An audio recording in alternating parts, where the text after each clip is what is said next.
What's good, YouTube? It's your boy, Blue Blood Sports TV, and I'm back at y'all with another one. So, Matchroom CEO and promoter Eddie Hearn reveals, and I don't know if he meant to reveal this, but Eddie Hearn reveals and exposes undefeated, unified WBA, IBF, Ring Magazine, welterweight world champion, superstar boxer, the Phenom, as I refer to him as, Jaron Boots Ennis. He states that Jaron Boots Ennis is contemplating not staying at 147 pounds because Jaron Boots Ennis is struggling to make the weight.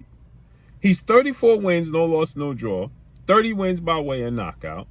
He's 27 years of age, 5'10" with a 74-inch arm reach. We seen Jaron Boots Ennis. Now, he'll be 28 June 26. So next month, to be exact, almost a month to the day. So today is May 24th, and June 26th, he'll be 28 years old.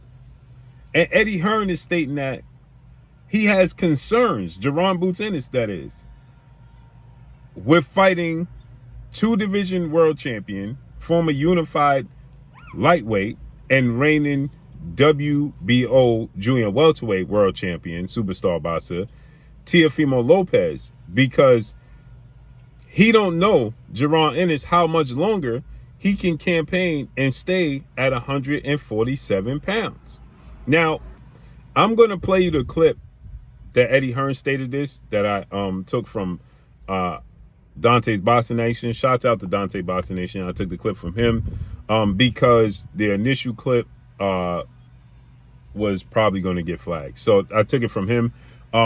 So with that said, he states that, and I told you guys, they want Jaron Ennis. Now, I don't know if Boots Ennis told him this. I don't know if Boots Ennis told him this, or is this him speculating because he wants Jaron Boots Ennis to move up to 154 pounds. I told y'all, they don't want Jaron Ennis to campaign at 147 because they don't see the value in a Brian Norman, Mario Barrios fight. They don't see the value in that.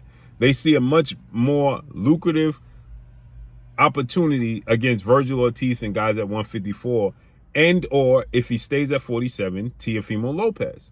Jaron Ennis has hopes of becoming undisputed at 147, right?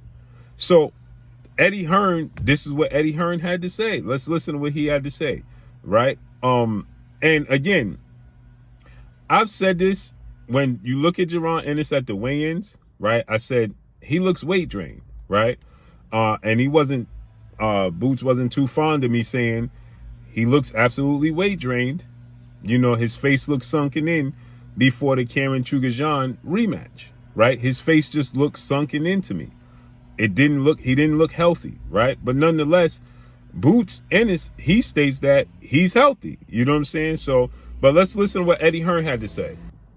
I think the only thing he's concerned about is whether he can still perform. He doesn't want to just turn up one day and underperform. And he feels like that's the only thing that's affecting that factor. So he don't feel like he wants to underperform against Teofimo Lopez at 147. And then he goes on to say that, you know, he's been campaigning there for quite some bit of time. And, you know, he states that, you know,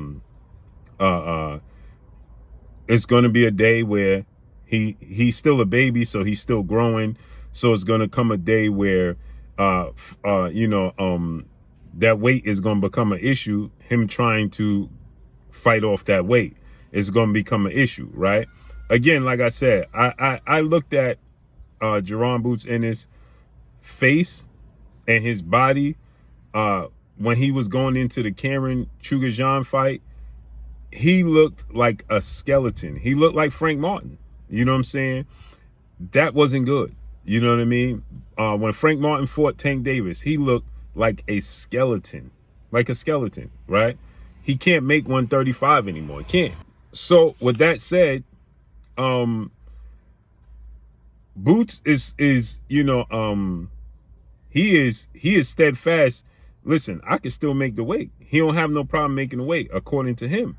But again, when you see those photos, you see those pictures, his face looked absolutely sunken in. Okay, for that Karen, the interviews he did, I'm gonna pull up that photo so you can see when he did the interviews for Karen Chugajan, his face looked absolutely sunken in. It looked like he looked like a skeleton. You know what I'm saying? It looked scary to me. You know, how sunken in his face looked.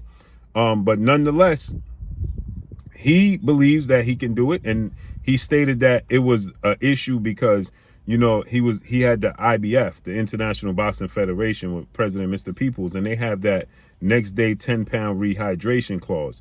Now he's the unified champion. He won't have that issue, the 10-pound rehydration clause, right? I didn't see his face look like this. Is how his face looked for Karen. You see his cheekbone right there, his facial bone. He looked sunken in. Look at his eye sockets. Look sunken in, right? But that was for Karen fight. But then when you see him for the Ennis fight, he don't look like that. So it might have been the 10-pound rehydration that was holding him back.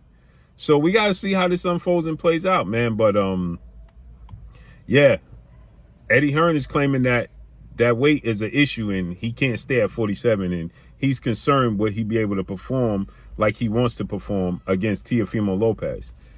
And again, I'm not taking anything away from Teofimo Lopez because I think he's a great fighter.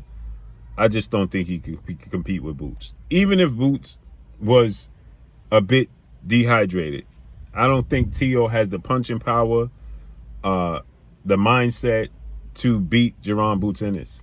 Just don't. I don't think he punches harder than Stanionis and David Abanesian at 147. He don't punch that hard at 140. So, I mean, is this a bit too far on the part of Eddie Hearn to reveal this information? I would say so. I think so. But nonetheless, he dropped the information. So what y'all think about this? Drop a comment in the comment section. Let me know what y'all think. Should Boots go ahead and move up? Is he fighting against himself? Let me know what y'all think. It's your boy Blue signing off. I'm gone. Peace.